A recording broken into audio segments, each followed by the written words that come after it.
Hey everybody, Mr. Simmons again. Getting ready to do a review video about the American Revolution, the events leading up to, again, getting us ready for the New York State Regents exam.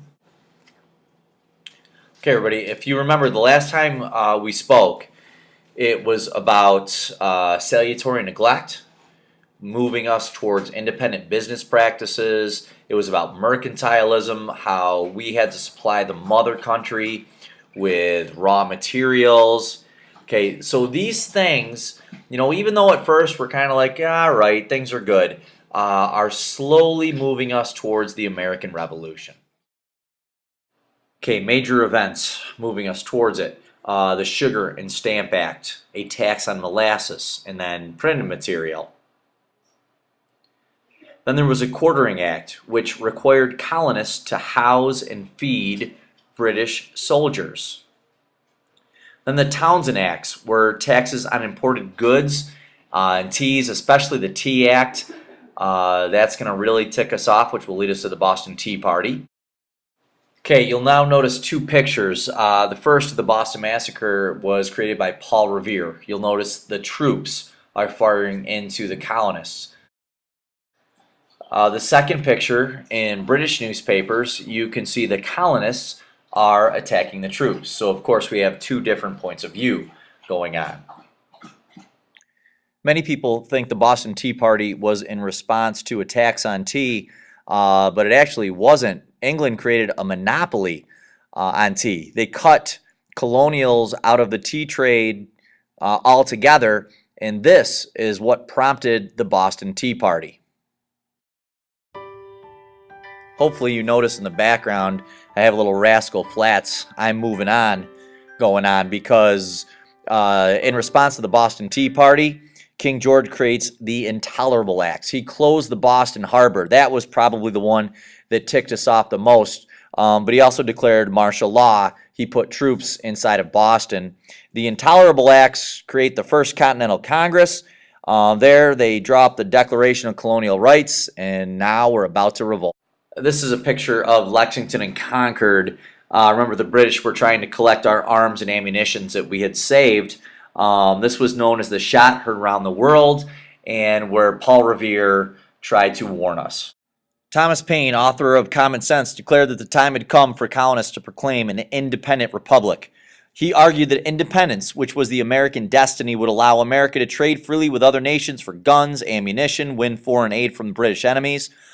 Finally, he stated independence would give Americans the chance to create a better society, one free from tyranny with equal social and economic opportunities for all. He sold 500,000 copies. George Washington applauded it. So Thomas Jefferson writes the Declaration of Independence. He drew on the concepts of the English philosopher John Locke, who maintained that people enjoyed natural rights, life, liberty, and property. Of course, Jefferson described these rights as life, liberty, and the pursuit of happiness. He was telling King George, this is why we're declaring independence. As the American Revolution started, people had to pick sides. Loyalists were those who opposed independence and remained loyal to the crown. Many with loyal sympathies changed sides, though, as the war progressed. The patriots, such as George Washington, Nathaniel Greene, Sam Adams, John Adams, Alexander Hamilton, were known as patriots. Okay, the Battle of Saratoga was a turning point in the American Revolution. Massed American troops surrounded General Bourgogne at Saratoga, where there he was going to have to change his war strategy. From that time on, the British generally kept their troops along the coast, close to the big guns and supply bases of the British fleet. The French will also now come to our aid.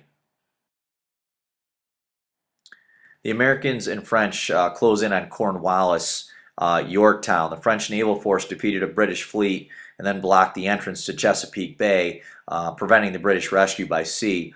Meanwhile, there's about 17,000 French and American troops surrounding the British at the Yorktown Peninsula, and they were bombarding them day and night. The siege of Yorktown lasted about 3 weeks. On October 17, 1781, Cornwallis finally raised the white flag of surrender.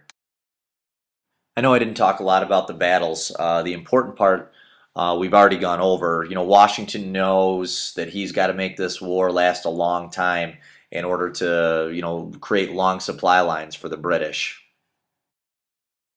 Two of the best books I ever read about the American Revolution is 1776 by David McCullough. Really explains what Washington was thinking in that first year of the war. Just a great adventure story. And then the second book, Washington's Crossing, is about him crossing the Delaware, at the winter time to go into Trenton to save the Revolution. Well, that's it for the review of the American Revolution. Remember the causes that lead us to break away. You guys, very important to talk about the Stamp Act, the Tea Act, the Intolerable Acts, be able to bring up common sense in Thomas Paine, the Declaration of Independence in Thomas Jefferson. Remember, this wasn't a quick process. This took years and years before we finally decided that we were going to break away. I didn't go into the details of battles. I know some of you guys like that. Please read those couple of books that I suggested. They're excellent stories. I've read other books about Ben Franklin and John Adams and Sam Adams. Just lots of good stuff out there to read, you guys.